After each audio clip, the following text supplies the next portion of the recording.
Welcome back to the channel. Thanks for stopping by.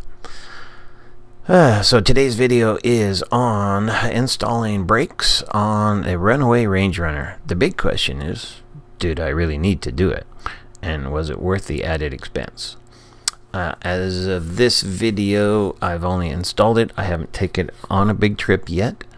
That's coming up very soon, next month and the month after, so that'd be July 2024 and August 2024. I've got two big trips coming up, and I just wanted some extra security going up and down a lot of hills and things of that nature, and we'll see what happens. So hopefully it's going to save my brakes a lot, because it's a 400-mile trip. So is it worth it? I'll let you know in another video coming up in a month or two. The expense and the setup time, that's what I'm going to go over today, just to cover all the things I did installing it, what it took, and was it worth it or not. We'll cover all that. So hang tight, let's get started.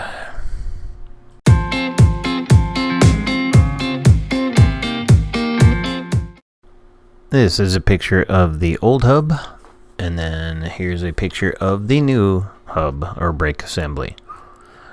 Let's check it all out. Here we go. So once it's assembled and everything's on, you give it a good spin to make sure the brake is catching properly.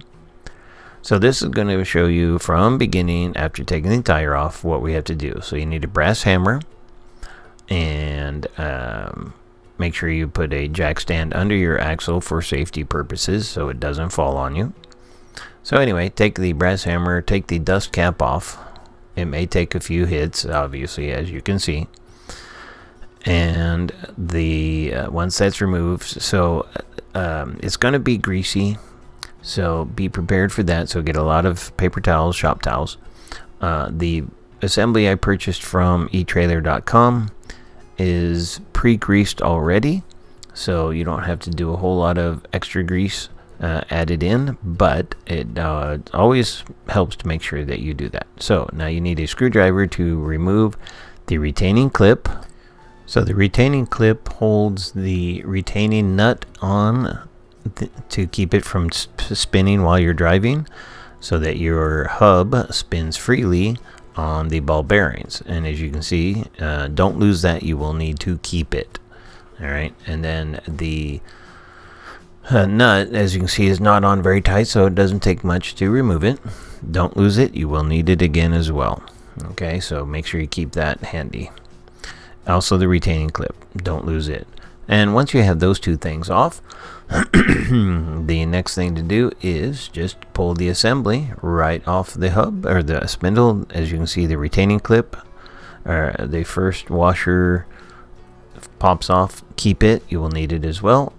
And then everything else just comes right off the spindle. So make sure you give it a good clean, all of that. And then the brake assembly has 4 nuts on the back and 4 bolts. All it basically does is you just put it right on the bracket that's already on there, tighten them all down, and then grab a wrench, and then all you gotta do is make sure they're nice and secured. Alright, so the next thing I haven't told you yet is how long did it take to do all this. Well, it took probably about 2 to 2.5 hours just to do both assemblies, left and right. Okay, and there's a few things that the instructions don't tell you that you need to know. One of the things, it is in the instructions, but one of the things is adjusting the brakes after you have everything assembled. And the clip that's in the back is very difficult to get to, and it's hard to know if you're actually turning the adjuster at all, and it's all by trial and error. So the only way you'll know is when you're putting the brake assembly or hub assembly on and spinning it. You'll know if you're tightening it or loosening it. Okay, alright, so once you got everything all cleaned up and everything mounted, all you got to do is just Give it a good once over, wipe everything down so there's no residue of dust and everything from the manufacturing, and then make sure your front assembly or hub assembly is mounted properly, and it just goes right on. Very simple, and it's not difficult at all. This is the easiest part of the entire process. Okay, so as you can see, there's already a washer on the front and back. That's why you needed the original clip, a washer, I think it's a washer, that goes on the front that holds the front bearing in, so that your entire assembly is nice and level and spinning properly on your the bearing assembly. So as you can see, it's spinning very well.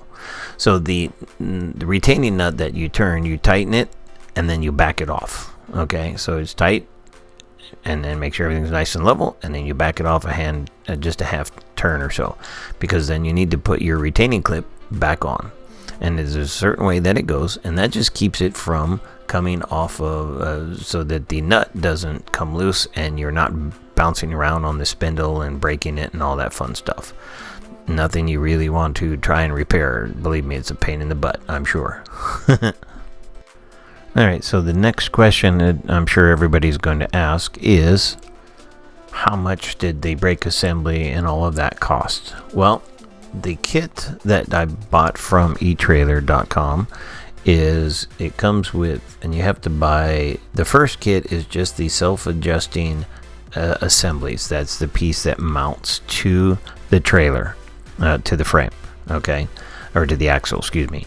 And then you need the drum assembly, which is the part you're seeing right now, the front piece, okay, and those are separate. It's not one all big kit, so you have to buy the left and right assemblies as a separate part, and then you have to buy the hub assembly, which is, or the drum assembly, the round pieces basically are a second part of the order.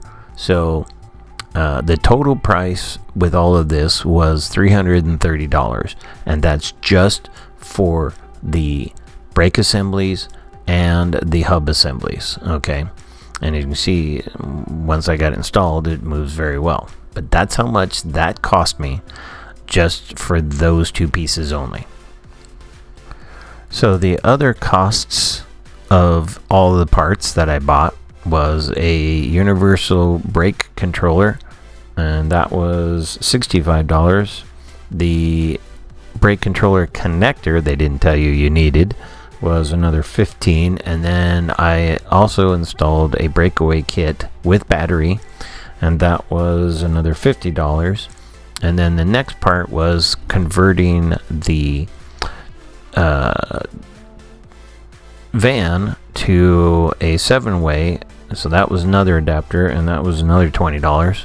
And then converting the trailer to a 7-pin connection with a junction box, and I'll show you that in the next video coming up, and that was another $26. So the total for all the other extra parts was another $176. Now that's not counting any of the extra wires I needed. So I had to get, some 12 volt, 14 volt, or sorry, not 12 volt, but 12 gauge, 14 gauge wire to run power and all of that for the electrical hookups on the trailer and for the brakes, okay, and all the cabling I had to purchase to upgrade the van so it could run power to the trailer, so it could charge the breakaway kit battery, so that way it'll always disconnect properly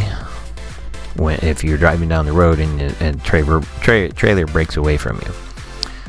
So that's part of how much it cost me. So you're looking at $330 for all of the assemblies, and then another $176 just for the other pieces to convert it to a 7-pin connection instead of a 4-way pin like it originally comes with. So most of the I'll put a link in the description below for all of the things that I purchased on Amazon. Again, I don't make any commissions or anything off of Amazon for these. It's just informational for your own purpose. And then I'll put the links for eTrailer.com also for the assemblies, so you can see what I'm talking about as to how much they are. How long did this take? It took me probably about 3 days of work total. I didn't do it in 3 days straight. I did it piecemeal because there was things that they don't tell you on the videos, which was the hardest part, was wiring the car to 7-pin instead of, now the wiring adapter on the back of the trailer, or the back of the van, that was the easy part. Okay, it's running the extra cable or cord, power cord and controller cord back to the hitch. Okay, and I'll show you that in another video coming up soon, part 2 of this series. And it was not easy, let me tell you that. Okay, so if you're not prepared to crawl around on the floor and feel like roadkill by the time you're done, okay, my suggestion is take your trailer and your vehicle to a professional installer and let them do it. Do you need to do it? No. Should you do it? That's a question for you to answer yourself. I decided to do it. I wanted to do it just for peace of mind more than anything else. Okay. And, you know, again, it's not one of those things that's required on a trailer this size. The only thing the reason why you had to add some of these extra pieces is because once you put brakes on, you need a breakaway kit in case your trailer breaks away. So the brakes will automatically engage if it disconnects from your vehicle. It's a safety thing. But again, they don't, you know, putting all this in is time consuming. It took me a whole day just to do all of the brake assemblies that you're seeing on the video here, and all the wiring underneath, and redoing the junction box up in the front, and I rewired everything into it, and I'll show you that in part 2 coming up pretty soon. But would I recommend this for somebody else to do if they wanted brakes on their trailer? I would just basically tell you, take it to a trailer repair shop and let them do it. You know, it's I would say the money you spend for the labor and all that would probably be worth more than doing it yourself. Okay, did I learn a lot? Yes, I did. I learned a lot about my trailer, even though it's not a very big trailer. Okay, but I seen a lot of the underside trailer more than I wanted to just doing this project. So, you know, if you're one of those kind of people that wants to do it, by all means, go for it. Okay. Other than that, take it to a repair shop and let them do it. Otherwise, don't put brakes on. Depends on what vehicle you're using. Anyway, I hope you found this instructive, and I'm not trying to put you off from putting brakes on, but it is a time-consuming process. All right. So I hope you found this informative. Make sure you like and subscribe, and thank you for watching today's video. Have a good one. Thanks again. Bye.